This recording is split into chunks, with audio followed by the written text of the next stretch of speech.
Good morning and welcome student in today's lecture. So today we are going to start chapter 1, Human Resource Management.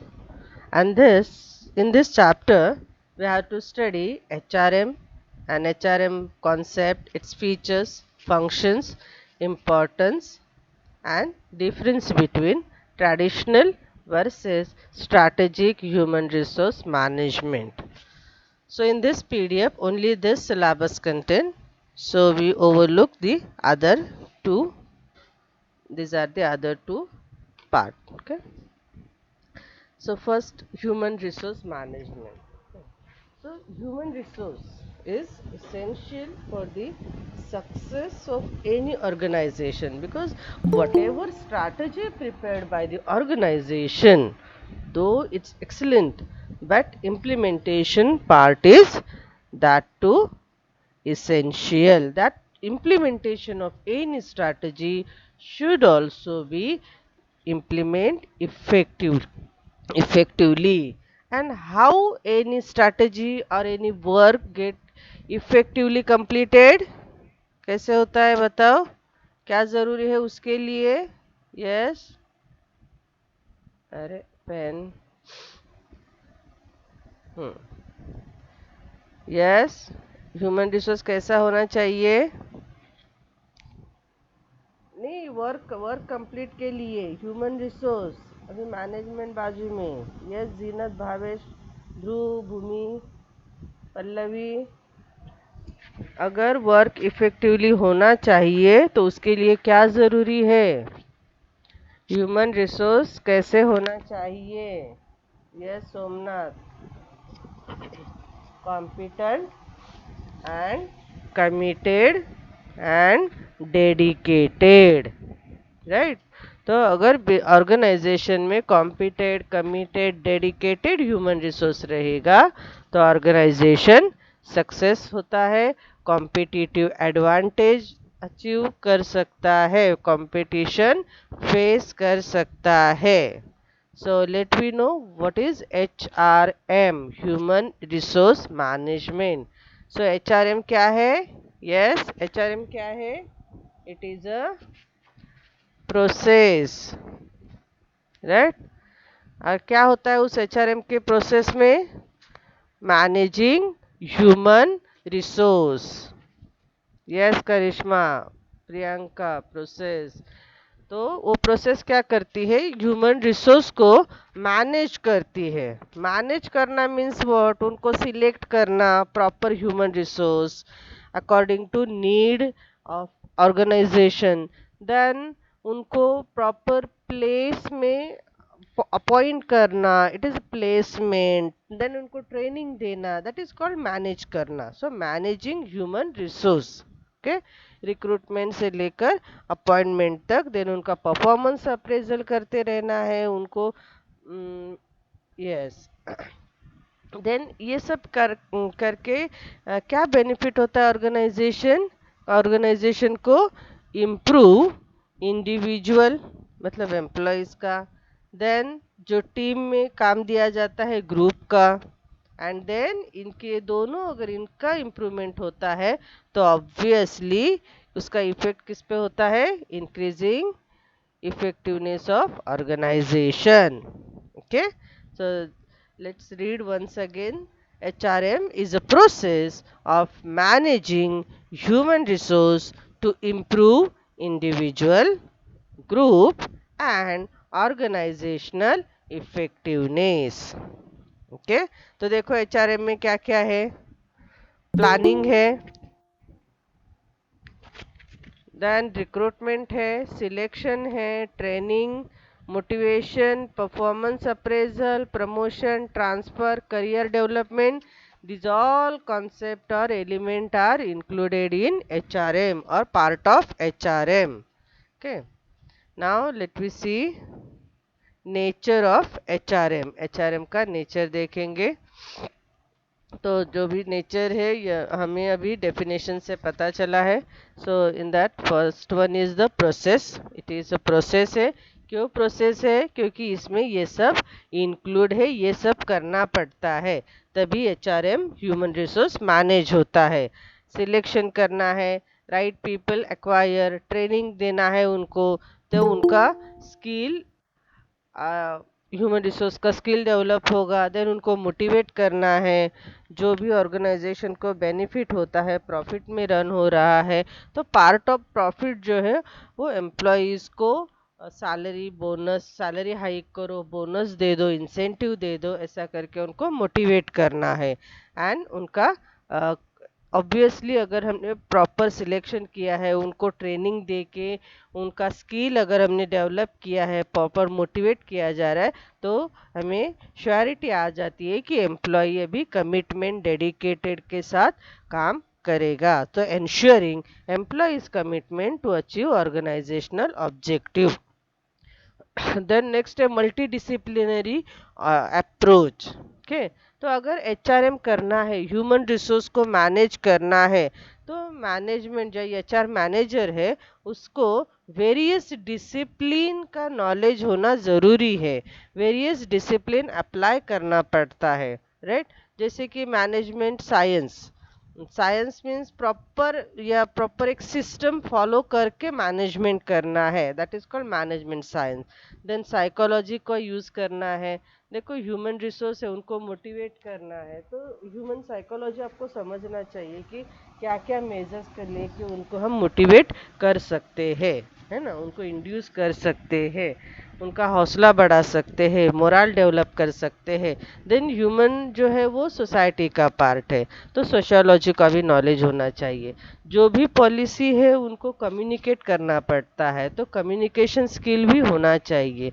Then organisation behaviour, अपने organisation में particular एक pattern होता है, उसी pattern के under हमें काम करता है, पर्टिकुलर कल्चर होता है, राइट, तो वो उसको आना चाहिए मैनेजर को। देन फिलोसॉफी, ये सब डिसिप्लिन का नॉलेज मैनेजर को होना चाहिए, that is why it is called as multi disciplinary approach. HRM क्या है, इसमें मल्टी डिसिप्लिन का यूज किया जाता है, that's why it is called as approach, multidisciplinary approach. Then universal application, now you know universal means what, applicable to all kind of business organization, business all kind of organization, whether business organization or non business organization. Next है continuous in nature.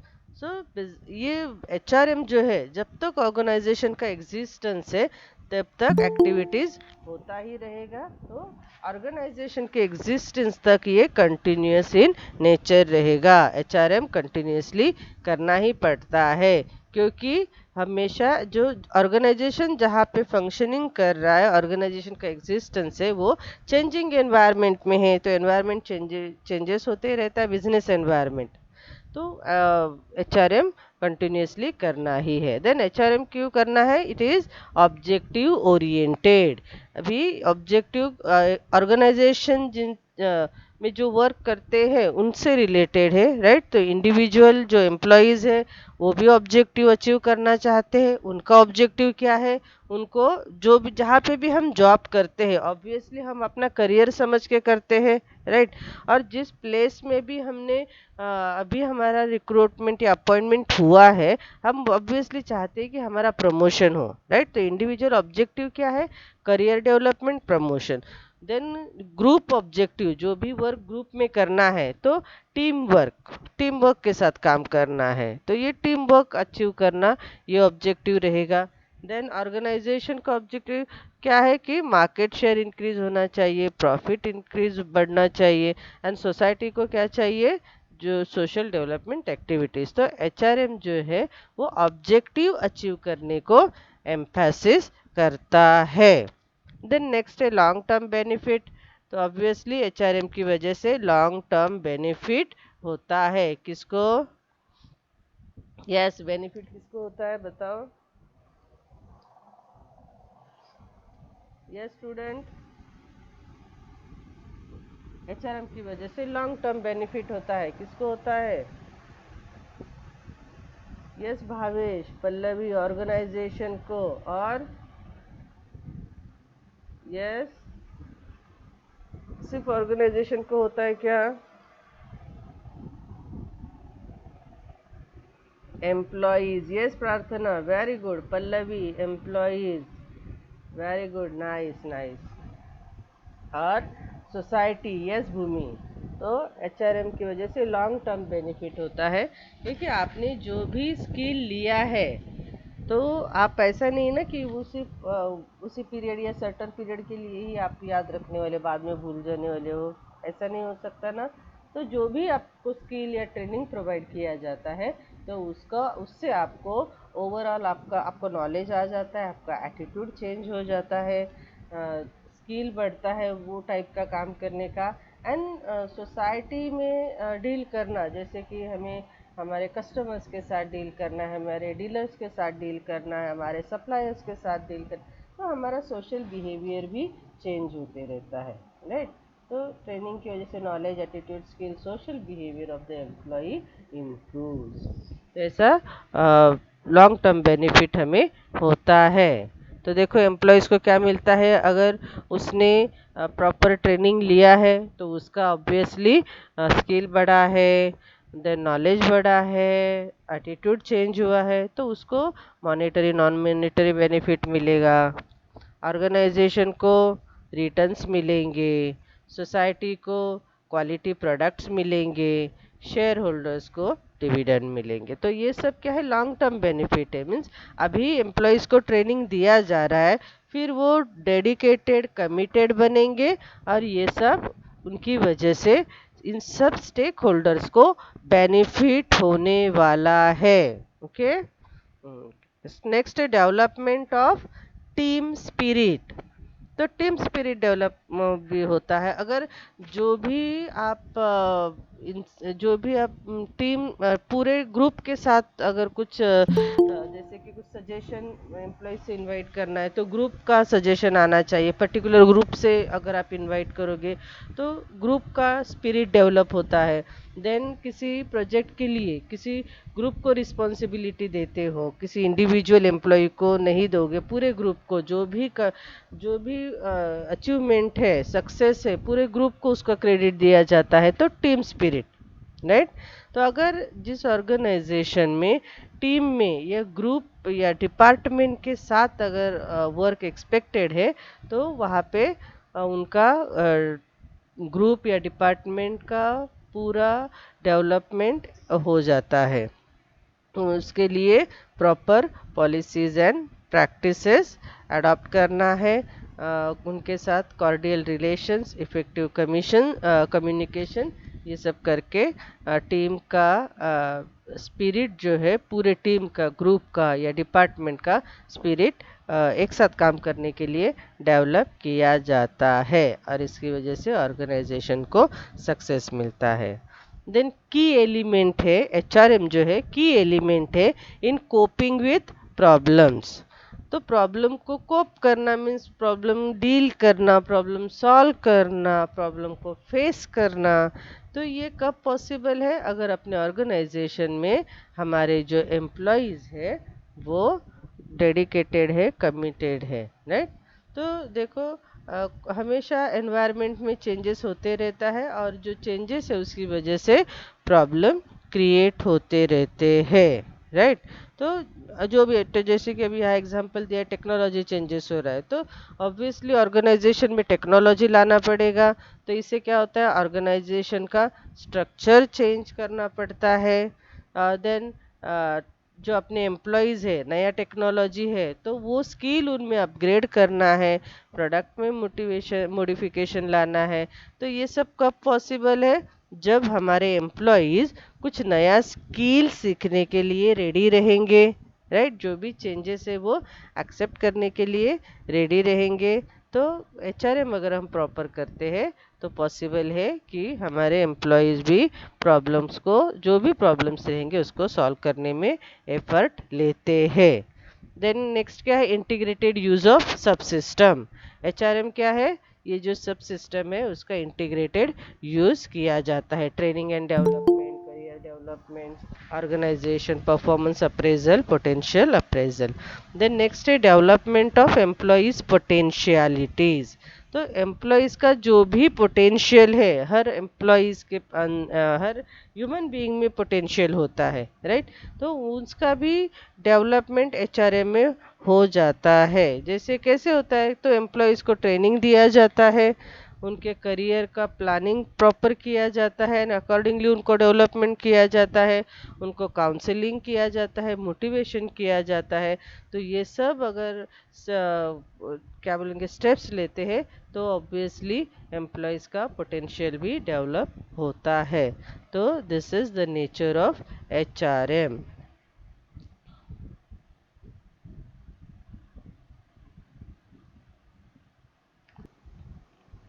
Now next topic is functions of management.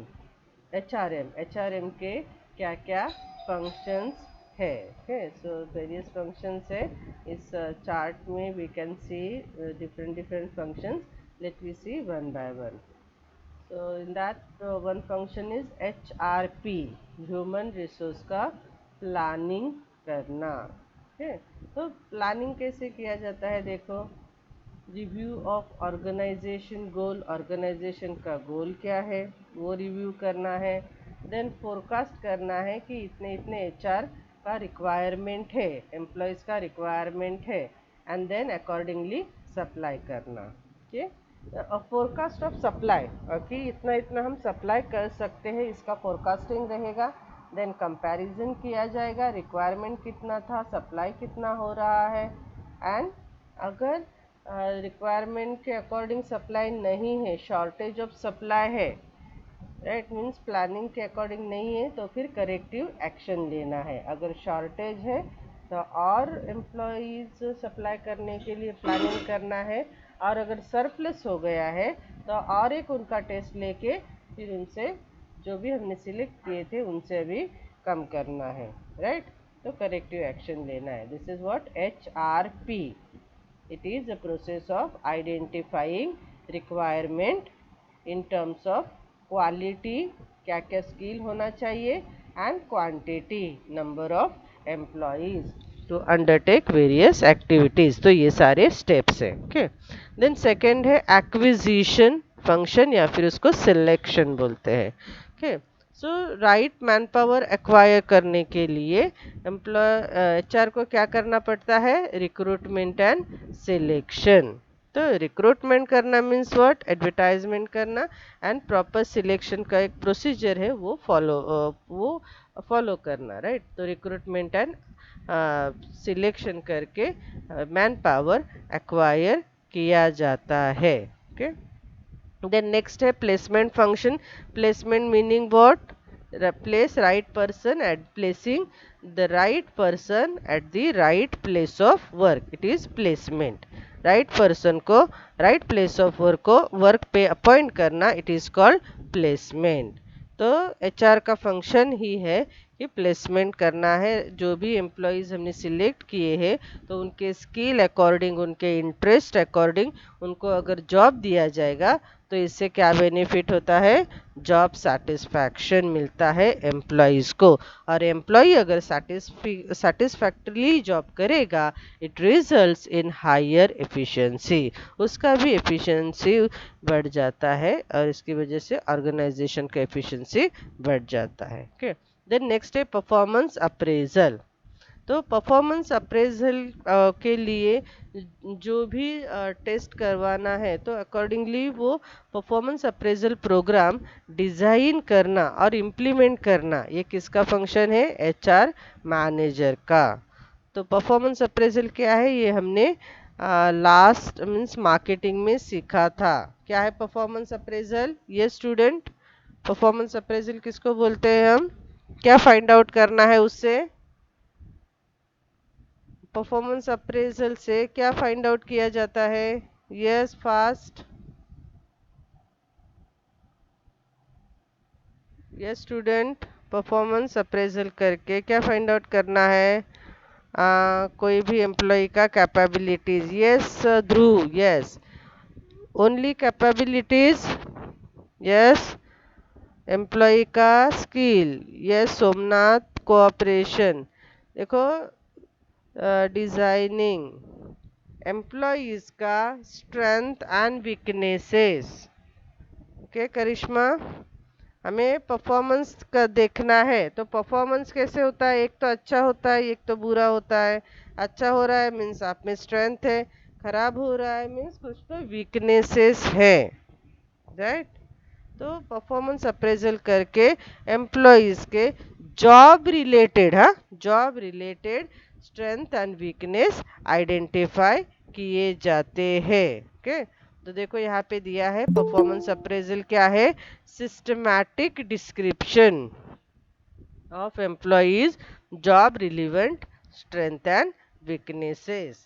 तो कौन कौन से उनके कौन कौन से क्या क्राइटेरिया, इससे स्ट्रेंथ एंड वीकनेसेस रिलेटेड कौन कौन से क्राइटेरिया चेक करना है या एनालाइज करना है, इसका प्रॉपर डिज़ाइन बनाना, ये किसका काम है, एचआर मैनेजर का। ओके, तो देन नेक्स्ट है प्रमोशन। तो प्रमोशन पॉलिसी भी फ्रेम करना पड़ता है एचआर मैनेजर को। क्या प्रमोशन पॉलिसी हो सकता है, देखो एक पॉलिसी है कि मेरिट बेसिस पे आप प्रमोशन करो, या दूसरी पॉलिसी है सीनियरिटी बेसिस पे प्रमोशन करना है। ओके, तो मेरिट बेसिस का जो प्रमोशन है ये पॉलिसी किन के लिए होता है, यस, मेरिट बेसिस प्रमोशन, ये पॉलिसी किसके लिए होता है, yes student.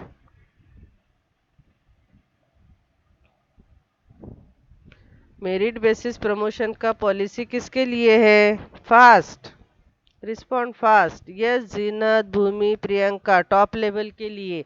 And seniority basis, answer it fast, seniority basis, yes Madhuri, Prarthana low level, very good Bhumi, Prarthana, Tuba, Dhruv, nice nice, yes Zeenat Khan, okay, अभी आप कभी नहीं भूलोगे, राइट। करिश्मा, भावेश, तो मेरिट बेसिस प्रमोशन जो है टॉप लेवल के लिए, सीनियरिटी बेसिस का प्रमोशन लोअर लेवल के लिए, ऐसा पॉलिसी डिजाइन करना, ये किसका काम है, एचआर मैनेजर का। देन नेक्स्ट है ट्रेनिंग एंड डेवलपमेंट। तो ये आपको समझ में आ गया है, ट्रेनिंग एंड डेवलपमेंट प्रोवाइड करना ये भी एचआर मैनेजर का काम है। अगेन ट्रेनिंग किसको देना है, डेवलपमेंट किसका करना है, फास्ट। जैसे अभी हमने पॉलिसी देखा ना प्रमोशन का, मैम इसका डिफरेंस बताओ। ओके, ध्रुव को इसका डिफरेंस चाहिए। देखो मेरिट बेसिस पे टॉप लेवल के जो भी मैनेजर्स वाले पोजीशन है, राइट, तो ऑब्वियसली आपका परफॉर्मेंस जो है वो उसको देखा जाएगा। आप परफॉर्म कैसे करते हो, आप कैसे प्रोजेक्ट अचीव कम समय में, कैसे ऑर्गेनाइजेशन के जो भी प्रोजेक्ट है प्रॉफिटेबल करते हो, तो मेरिट बेसिस हो गया, राइट। आप ऑर्गेनाइजेशन में नए नए स्ट्रैटेजी सजेस्ट कर रहे हो, तो ये आपका परफॉर्मेंस है, राइट, तो मेरिट हो गया। तो मेरिट बेसिस पे आप ऑर्गेनाइजेशन के लिए जितना नया नया कुछ इनोवेटिव या इन्वेंटिव आइडिया लाते हो, क्रिएटिव आइडिया लाते हो, तो ये मेरिट हो गया। तो मेरिट जितना है आपका, तो आप उसके बेसिस पे टॉप लेवल पे प्रमोशन करते हैं। और एम्प्लॉयज़ का कैसे रहता है, हाँ ये भी 5 साल इसको ये प्लेस ये ऑर्गेनाइजेशन में काम किया है, किसी का 10 ईयर हुआ है, ऑब्वियसली अगर ये 5 साल वाला जो नया बंदा आया है जिसने अभी 5 ईयर कंप्लीट किया है, उसका परफॉर्मेंस बेस्ट है, जो पहले से जिसका 10 ईयर हो गया है उससे भी इस नए बंदे का परफॉर्मेंस बेस्ट है, फिर भी प्रमोशन किसको मिलेगा, यस, लोअर लेवल पे प्रमोशन कौन से बेसिस पे मिलता है, ऑब्वियसली जिसको मैक्सिमम सर्विस जिसका ज़्यादा हो गया है, 10 ईयर सर्विस हुआ है, उसको प्रमोशन दिया जाएगा, राइट ध्रुव,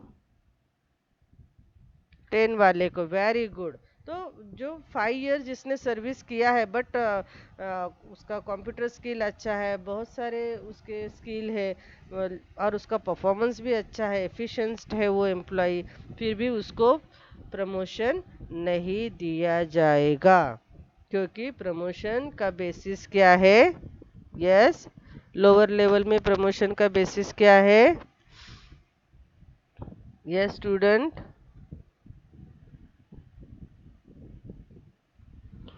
बट मैम ये तो रॉन्ग है ना। देखो राइट रॉन्ग नहीं यहाँ पे जज करना है। हमने एक बार पॉलिसी बना दिया ना कि हमारे यहाँ टॉप लेवल पे मेरिट बेसिस पे प्रमोशन होगा, तो आप टॉप लेवल पे अपने अपना स्किल दिखाओ और मेरिट लेवल पे प्रमोशन ले लो। बट जो ये लोअर लेवल का होता है ना, तो वहाँ देखो यहाँ पे लिमिटेड पीपल होते हैं, राइट।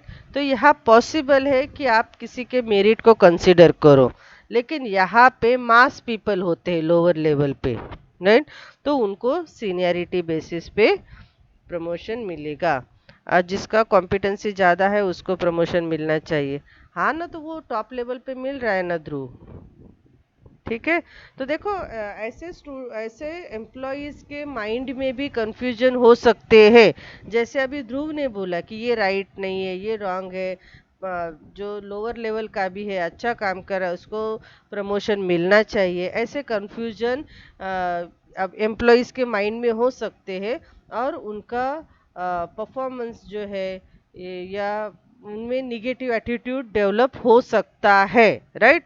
इसीलिए ज़रूरी क्या है, यस, ये देखो फ्रेम प्रमोशन पॉलिसी। अगर हमने पॉलिसी बना दी है कि हमारे ऑर्गेनाइजेशन में ऐसा है, तो जो भी ऑर्गेनाइजेशन ज्वाइन कर रहा है उसको पहले से इससे रिलेटेड प्रॉपर क्लियरिटी रहती है, तो कोई कंफ्यूजन नहीं होता है। क्लियर ध्रुव?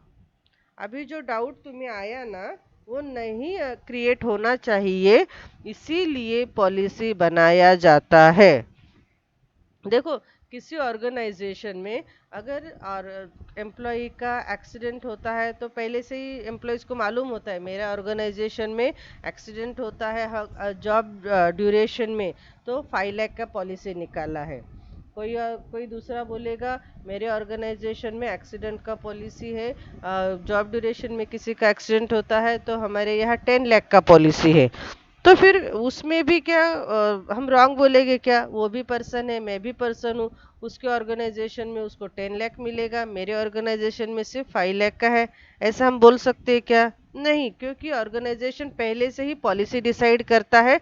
फिर उसमें एम्प्लॉयज को कोई क्या बोलेंगे, कोई ऐसा कंफ्यूजन नहीं होता है कि ये सही है या ये रॉन्ग है। जो भी ऑर्गेनाइजेशन का पॉलिसी है उसको एज इट इज़ एक्सेप्ट करना होता है। मैम बट वो तो ऑर्गेनाइजेशन ही अलग है ना। हाँ रे अलग है, बट कैसे पॉलिसी पॉलिसी बनाया ना उन्होंने।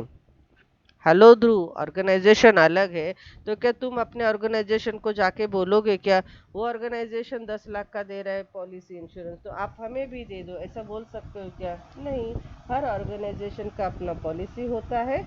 और जो भी एम्प्लॉय ऑर्गेनाइजेशन ज्वाइन करता है, तो वो पॉलिसी उसको मालूम होता है, ऐसा ही समझा जाता है, उसने रीड किया है, ऐसा ही समझा जाता है। ओके, तो फिर आगे कोई कंफ्यूजन नहीं होता है।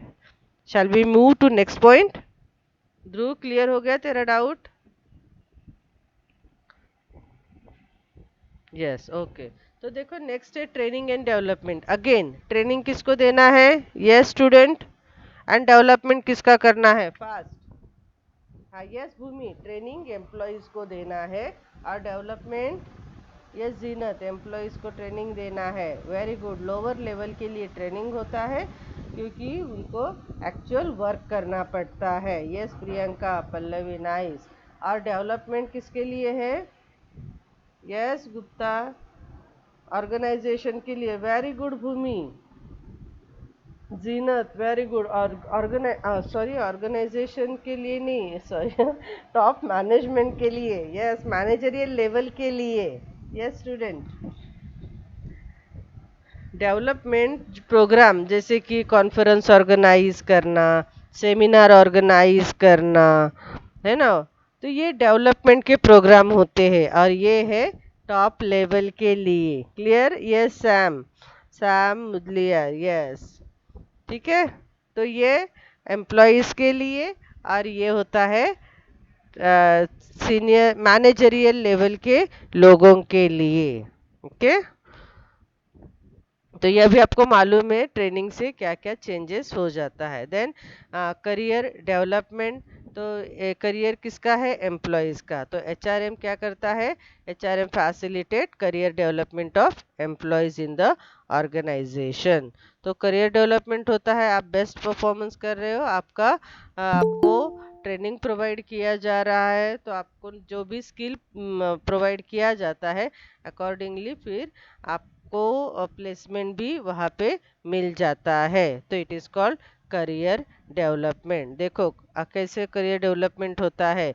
जो भी आपको स्किल प्रोवाइड किया है तो नया नया आपको जॉब दिया जाएगा, it is called challenging task. Okay, then training देना है न्यू स्किल के लिए, प्रमोशन करना है, तो काउंसलिंग करना है कि आप ऐसा करोगे, ये टाइप के अगर काम करोगे तो आपका प्रमोशन हो सकता है, या तो हमारे यहाँ दूसरा ब्रांच है वहाँ पे हम आपको भेज सकते हैं। ऐसा काउंसलिंग करके उनको करियर एडवांसमेंट का इंफॉर्मेशन प्रोवाइड किया जाता है। ठीक, देन कॉम्पेंसेशन फंक्शन।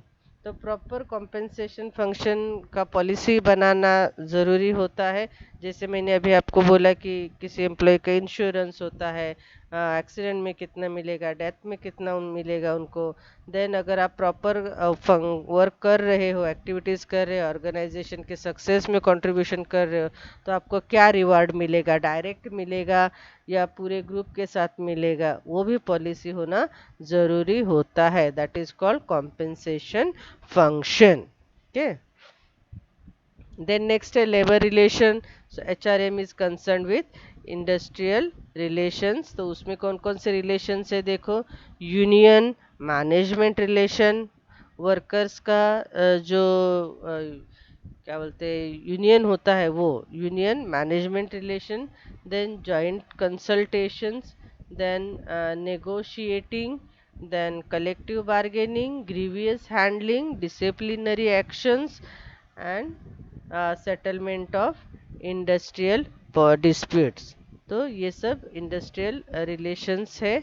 तो इसमें लेबर मैनेजमेंट एंड एम्प्लॉयज़ का कॉर्डियल रिलेशन रहेगा। तो ये सब भी रिलेशंस डेवलप होते हैं। नेक्स्ट है एम्प्लॉयज़ वेलफेयर। ओके, तो एम्प्लॉयज़ वेलफेयर के लिए जो भी फैसिलिटीज़ की ज़रूरत है तो वो एचआर डिपार्टमेंट जो है वो उसके लिए रिस्पॉन्सिबल होता है, मीन्स उन्होंने प्रोवाइड करना है। दैट इज़ एचआरएम कि वो एचआर मैनेज कर रहे हैं। क्या क्या फैसिलिटीज़ ज़रूरी है वेलफेयर मेजर्स में? क्रेंच फैसिलिटीज़, जहाँ पे वुमेन एम्प्लॉयज़ है तो वहाँ पे क्रेंच फैसिलिटीज़ होना चाहिए। देन एम्प्लॉयज़ के लिए कैंटीन फैसिलिटीज़ होना चाहिए, recreation facilities, rest room, transport, then उनका ग्रुप इंश्योरेंस। तो ये सब फैसिलिटीज़ अवेलेबल करना चाहिए एचआर डिपार्टमेंट ने। Then employees health and safety, तो उसके भी प्रॉपर मेजर्स लेने चाहिए to protect and promote the health and safety of employees। तो क्या क्या होना चाहिए देखो, हेल्थ एंड सेफ्टी के लिए हेल्थ एंड सेफ्टी के मेजर, जैसे कि एक पर्टिकुलर जॉब में अगर हमें हेलमेट पहनना है, ग्लोव्स पहनना है, जो भी और क्या पहनते हैं, जैकेट पहनने पड़ते हैं, है ना। तो ये है सेफ्टी के लिए मेजर्स है। देन और क्या है, ये हेल्थ के लिए क्या है, एम्प्लॉयज़ का पर्टिकुलर पीरियड में या पीरियडिकल चेकअप होना चाहिए, और उनके मेडिसिन के लिए कुछ इंसेंटिव प्रोवाइड किया जाता है ना, मेडिकल एड प्रोवाइड किया जाता है। देन सोशल सिक्योरिटी मेजर्स क्या है, provident fund, pension, gratuity, maternity benefit, then injury accident compensation. So ये सब किसके अंडर आता है? Employees health and safety. Now importance of HRM. HRM के इम्पोर्टेंस मीन्स एचआरएम एक्टिविटीज़ की वजह से ऑर्गेनाइजेशन को क्या क्या बेनिफिट होता है। ऑर्गेनाइजेशन का बेनिफिट मीन्स व्हाट, ऑर्गेनाइजेशन के जो भी ऑब्जेक्टिव है वो अचीव होते हैं। ओके, हाँ, तो देखो क्या क्या है। फर्स्ट है availability of competent man power, right. तो एचआर की वजह से competent man power, competent dedicated committed man power जो है वो ऑर्गेनाइजेशन में अवेलेबल होते हैं, क्योंकि एचआर जो है वो प्रॉपर प्रोसीजर फॉलो करता है, राइट। रिक्रूटमेंट से लेकर उनको सिलेक्शन, ट्रेनिंग, प्लेसमेंट, पूरा प्रोसीजर फॉलो कर रहा है। तो इसकी वजह से एम्प्लॉयज़ की जो भी पोटेंशियल्स है वो भी डेवलप हो जाते हैं। तो क्वालिटी एम्प्लॉयज़ मिल जाते हैं जो कॉम्पिटेंट है, डेडिकेटेड है, और ऑर्गेनाइजेशन का सक्सेस इन्हीं पे डिपेंड होता है। तो ये एक बेनिफिट है। दूसरा क्या है, effective use of man power. Man power का इफ़ेक्टिव यूज़ किया जाता है। तो जो भी मैन पावर उनको मिला है, राइट, तो उनको वो लोग ट्रेनिंग प्रोवाइड करते हैं, और ट्रेनिंग की वजह से उनका जो स्किल है वो और डेवलप हो जाता है, राइट। एटीट्यूड बदल जाता है, अवेयरनेस आ जाता है। देन उनको उनके स्किल अकॉर्डिंग राइट प्लेस पे अपॉइंट किया जाता है, तो सेटिस्फैक्शन बढ़ता है। तो इसको क्या बोलेंगे हम, effective use of man power. मतलब उनके पास जो भी पोटेंशियलिटीज़ है उनको और डेवलप करके उनका यूज़ करना। नेक्स्ट है मोटिवेशन टू मैन पावर। तो एचआरएम जो है मैन पावर को मोटिवेशन प्रोवाइड करता है। कैसे, तो जो भी ऑर्गेनाइजेशन का अगर परफॉर्मेंस बढ़ता है, प्रॉफिट बढ़ रहा है, तो उसका पार्ट, प्रॉफिट जो है वो मैनेजमेंट का होता है ऑब्वियसली, तो उसका पार्ट जो है वो एम्प्लॉयज़ को मोटिवेट करने के लिए, उनको भी monetary non monetary incentive provide करने के लिए यूज़ किया जाता है। It is called motivation of man power. Then morale of employees. तो एम्प्लॉयज़ को अगर ग्रुप में काम करना है तो उनको मोरल बढ़ाना है। तो मोरल कैसे बढ़ता है, उनको ग्रुप इंसेंटिव्स, उनके ग्रुप मेंबर्स के जो भी सजेशन आएंगे वो एज अ ग्रुप का सजेशन करके इनवाइट किया जाना है। देन टीम स्पिरिट इनकरेज करना है। तो ये कौन करता है, एचआर मैनेजर करता है। तो मोरल क्या है, ग्रुप फिनोमिनन है, and in any organisation employee need to work in group. तो ऐसा करके ये सब स्टेप्स या ये सब करके एचआर जो है टीम का, ग्रुप का मोरल बढ़ाता है। ओके, तो एम्प्लॉयज़ ग्रुप के साथ जो भी बेनिफिट देना है, सक्सेस का क्रेडिट देना है, तो वो ग्रुप को ही दिया जाता है, ना कि इंडिविजुअल एम्प्लॉय को। Okay. Then career development of employees. तो अभी हमने देखा कि एम्प्लॉय का करियर डेवलपमेंट भी एचआर की वजह से होता है। तो करियर डेवलपमेंट मीन्स व्हाट, उनको चैलेंजिंग टास्क देना। चैलेंजिंग टास्क मीन्स व्हाट, किसी बिल्डिंग से खुद ही मारना क्या, यस, चैलेंजिंग टास्क देना मीन्स व्हाट, क्या, यस बच्चों, चैलेंजिंग टास्क का आप क्या मीनिंग समझे हो अब तक। देखो, आप रूटीन वर्क करते हो, आप उसमें एक्सपर्ट हो, राइट। तो रूटीन कर करके आपको, आपका उसमें स्किल आ गया है, आपका स्पीड बढ़ गया है, लेकिन आप उसमें बोर होते हो, हाँ जाके वही करना है ऐसा लगता है, right. But challenging means what, routine से हटके कुछ नया आपके हाथ में काम दे दिया ना, तो ऑब्वियसली वो उसका सीखना, नया वे सीखना काम करने का, दैट इज चैलेंजिंग। ध्रुव क्या बोल रहा है, ये टाइम में इतना वर्क कंप्लीट करना है। ओके। ऐसा नहीं ध्रुव, ये टाइम में ये मतलब हमने प्रेशर टैक्टिस यूज करते हैं ना, उसको बोलते हैं चैलेंजिंग। मतलब आपका जो रूटीन वर्क है ना, वो छोड़ के अगर आपको दूसरा कुछ दे दिया, that is challenging for you. Yes, new, new job नहीं, न्यू फॉर्म बोलेंगे, है ना Anuj. New form, yes Malde, एक टाइम लिमिट देते हैं product improvement, Priyanka Maurya. Okay. So आपका रूटीन काम छोड़ के अगर आपको दूसरा काम दिया जाएगा, आपको दूसरे डिपार्टमेंट में ट्रांसफर करवाया जाएगा, तो उसको चैलेंजिंग टास्क बोलेंगे। ठीक है। देन उनको प्रमोशन दिया जाता है, ट्रेनिंग प्रोवाइड किया जाता है। तो इससे क्या होता है, एम्प्लॉय का करियर डेवलप होता है। देन नेक्स्ट है competitive advantage. Competitive advantage means competition face करना।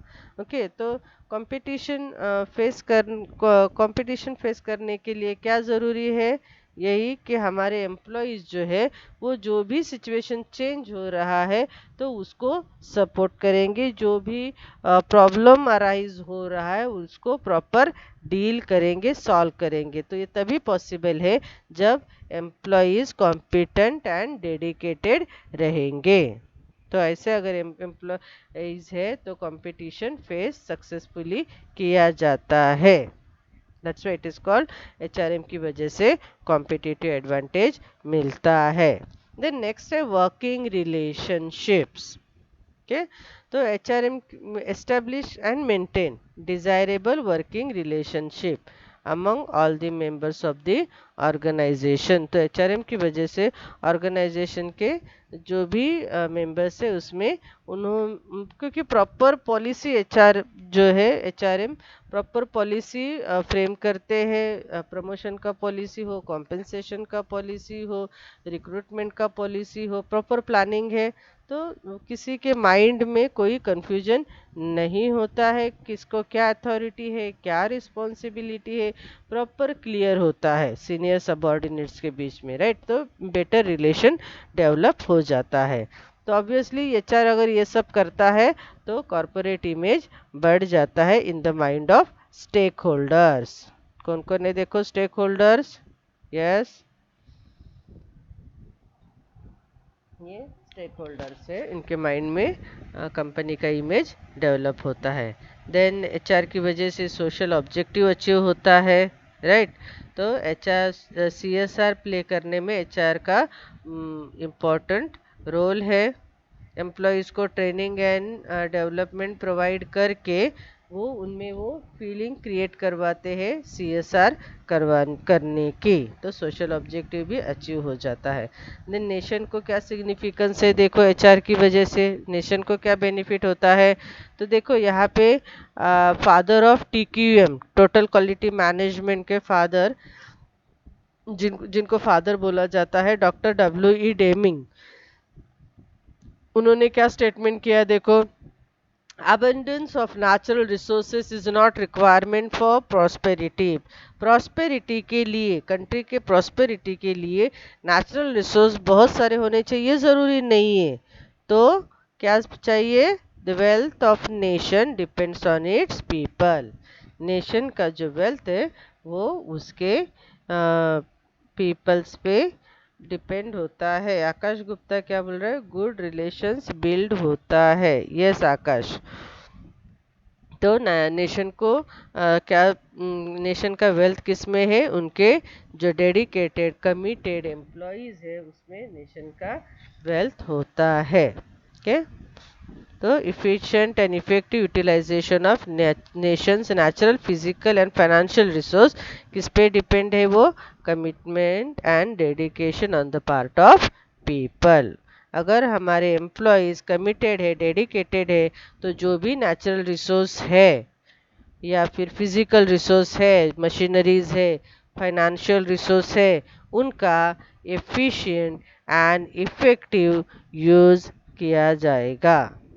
Okay, so this are the importance of HRM.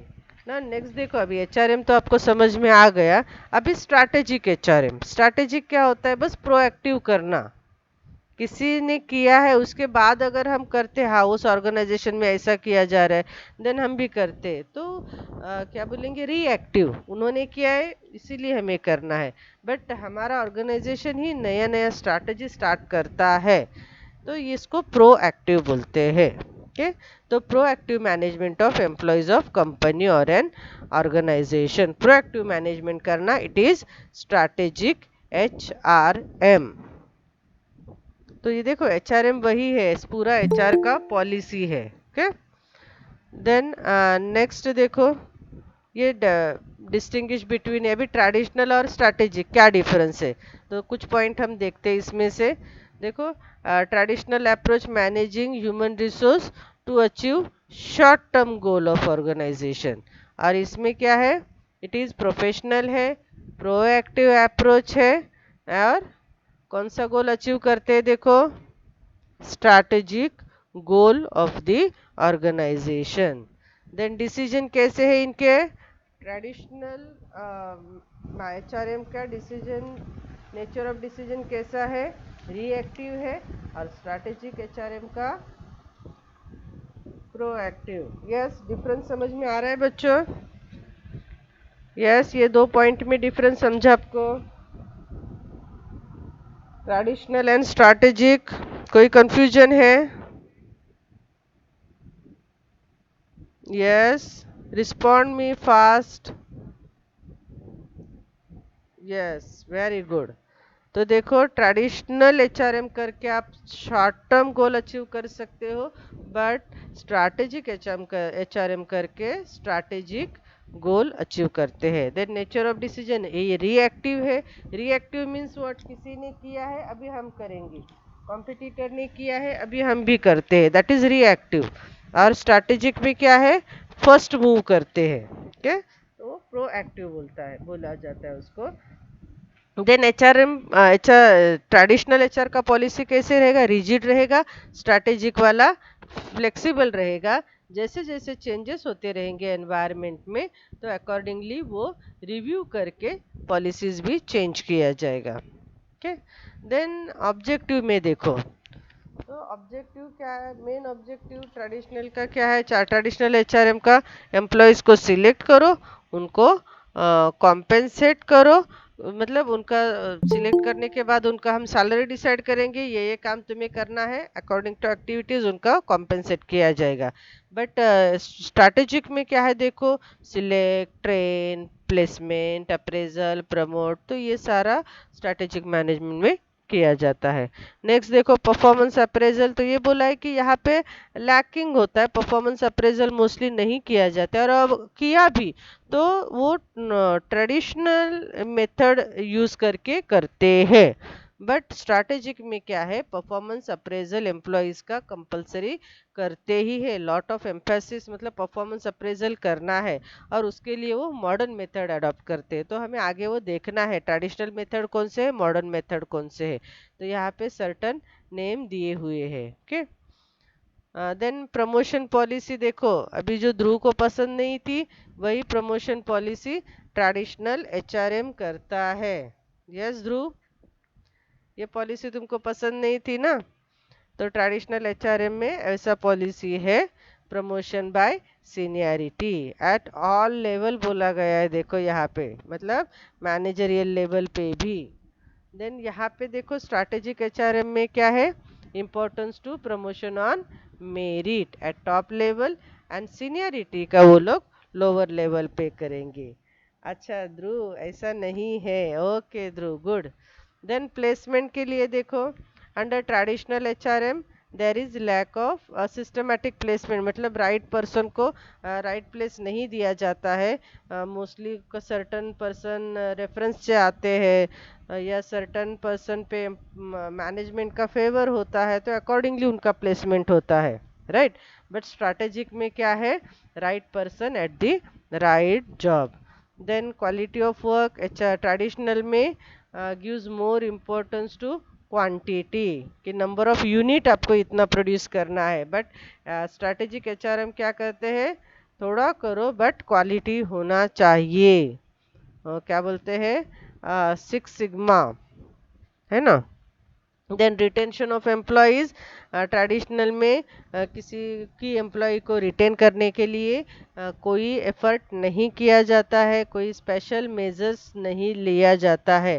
But strategic HRM में अगर कोई की एम्प्लॉय है, उसकी वजह से ऑर्गेनाइजेशन को सक्सेस हो रहा है, तो उसको रिटेन करने के लिए, अपने ऑर्गेनाइजेशन में बनाए रखने के लिए उसको रिटेंशन बोनस दिया जाता है, बहुत सारे लॉयल्टी प्रोग्राम्स उसको स्कीम उसके लिए किए जाते हैं। देन वन मोर करते हैं अभी, सिलेक्शन। तो traditional HRM adopt traditional selection procedure, there is less emphasis on relevant employment test and interviews, तो सिलेक्शन के लिए टेस्ट एंड इंटरव्यूज नहीं किए जाते हैं, लेस एम्फेसिस दिए जाते हैं। देन स्ट्रैटेजिक HRM में साइंटिफिक सिलेक्शन प्रोसीजर अडॉप्ट किया जाता है, वेरियस टेस्ट उनके लिए जाते हैं, IQ टेस्ट होता है, परफॉर्मेंस टेस्ट होता है ना, तो वो सारे टेस्ट लिए जाते हैं। देन प्रॉपर इंटरव्यूज कंडक्ट किए जाते हैं. So these are the difference between traditional versus strategic management. So with this we end up our today's lecture. Thanks students for patience.